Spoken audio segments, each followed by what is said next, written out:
Hola a todos y bienvenidos a un nuevo capítulo de El Artículo.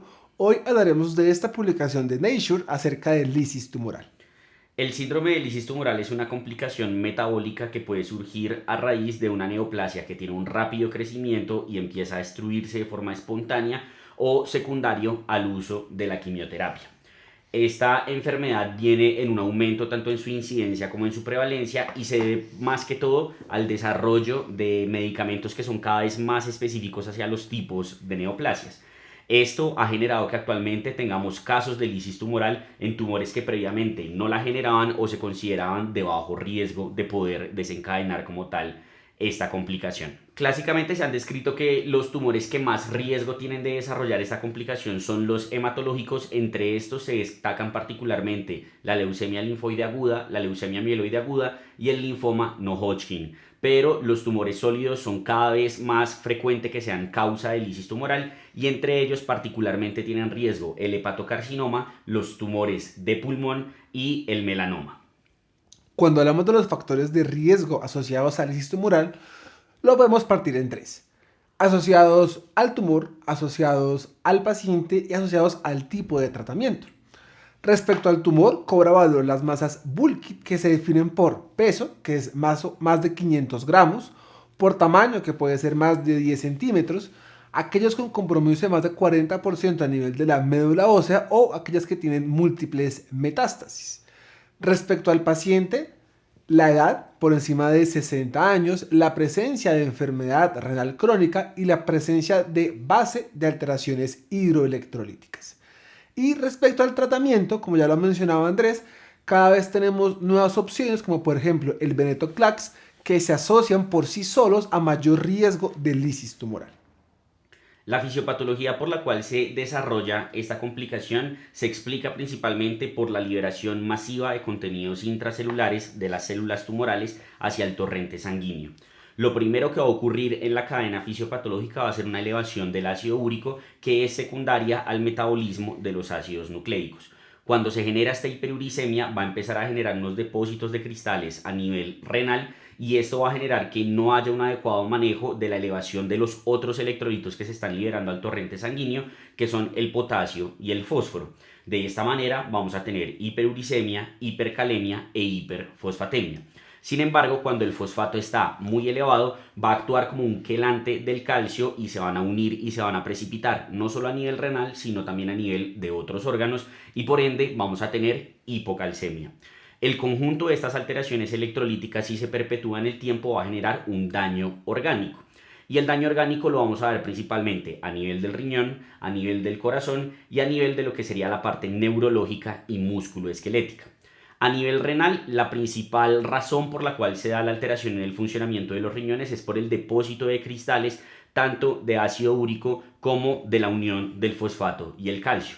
Sin embargo, la hiperuricemia también genera unas alteraciones como lo son vasoconstricción de las arteriolas renales y además el estado proinflamatorio que se genera secundario al síndrome de lisis tumoral también va a generar alteraciones en la microcirculación del riñón y puede incluso generar microtrombosis que lo que hacen es alterar la perfusión del riñón.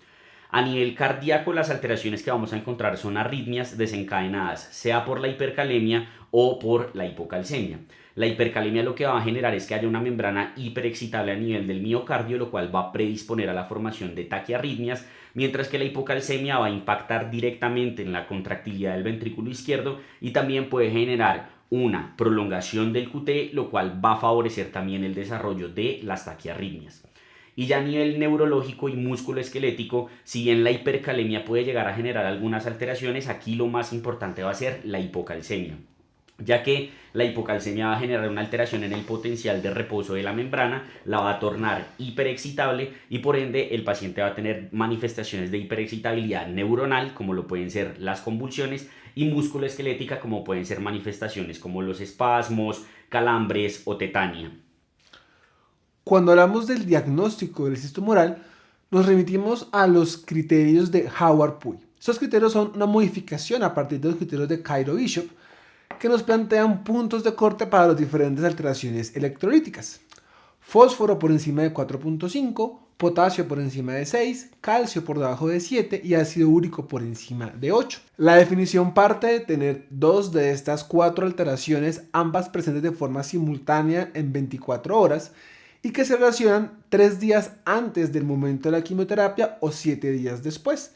También se puso como punto de corte una alteración del 25% respecto al valor basal de cada uno de estos electrolitos. La definición se puede partir siendo solamente de laboratorio o ya asociada a la característica clínica, que son las alteraciones en la función renal, alteraciones neurológicas o cardiovasculares. Finalmente, entonces, ¿a quién le buscamos lisis tumoral?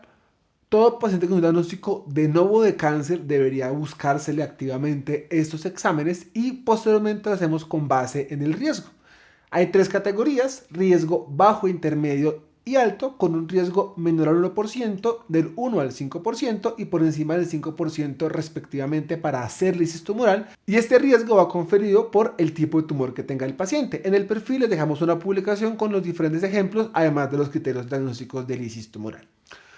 Estos riesgos además nos permiten saber con qué frecuencia hacemos la toma de exámenes. Para el paciente de bajo riesgo se puede hacer de forma ambulatoria cada 24 horas, siempre y cuando el paciente pueda consultar a un hospital de forma oportuna y pues pueda asistir de esta manera. Y el riesgo intermedio y alto se debe hacer de forma hospitalizada con una frecuencia de exámenes cada 12 horas para el paciente de riesgo intermedio y cada 6 horas para el riesgo alto. Para prevenir la presencia de lisis tumoral hay 2 pilares grandes. Uno es el manejo de la volemia y 2, los manejos hipouricemiantes.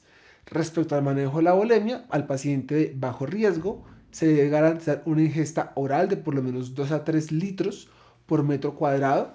Y para el caso del riesgo alto se busca una meta con cristaloides que buscan un gasto urinario de 100 cc por metro cuadrado hora. Y respecto a la terapia hipouricemiante, al riesgo bajo realmente no hay una recomendación clara. En algunos se puede leer el uso del alopurinol, sin embargo no está respaldado con desenlaces fuertes en estudios. Y para el riesgo alto sí se podría beneficiar del uso de rasburicasa, resaltando que en riesgo intermedio no hay una recomendación muy clara de qué hacer en estos pacientes.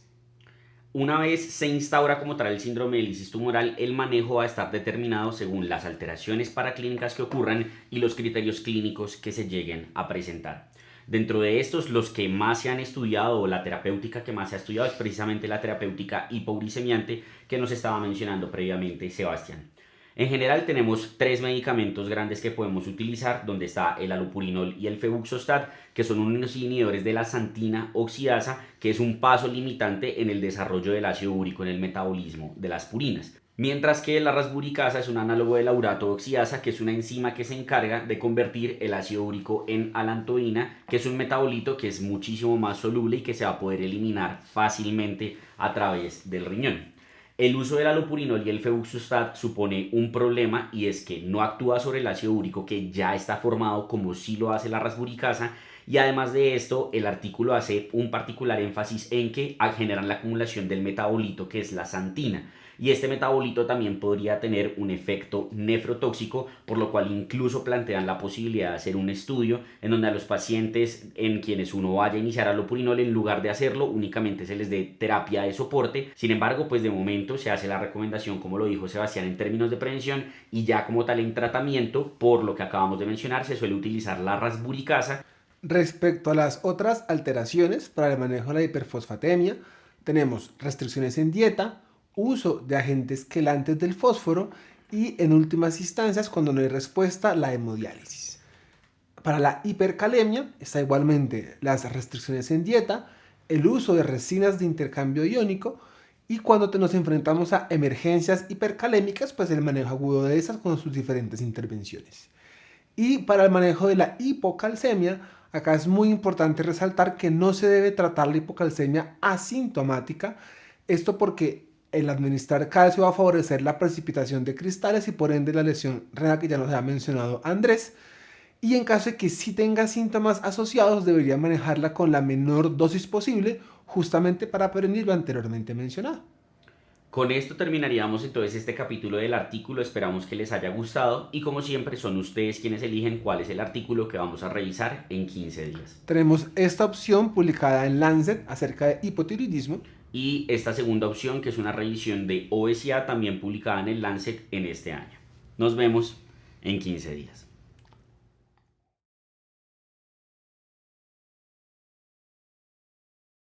Hoy hablaremos de esta publicación de Nature acerca del lisis tumoral.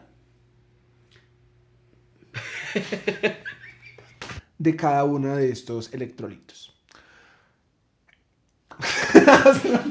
La parte Sí, clínica. ya me acuerdo. La parte clínica de la definición. Ah, sí, ¿verdad? Es una enzima que se va a encargar de convertir el ácido úrico en alantoína. ¿Qué?